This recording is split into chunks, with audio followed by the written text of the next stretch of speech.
full bore 20-inch Komatsu Red Max clone, weighs a ton. Interesting starter, primer.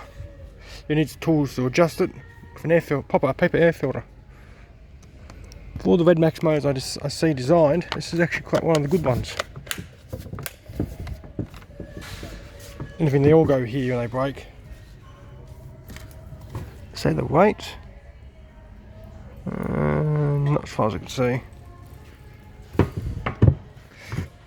299. It's an expensive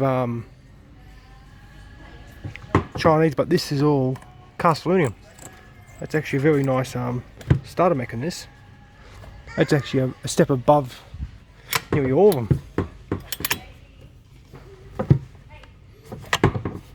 them.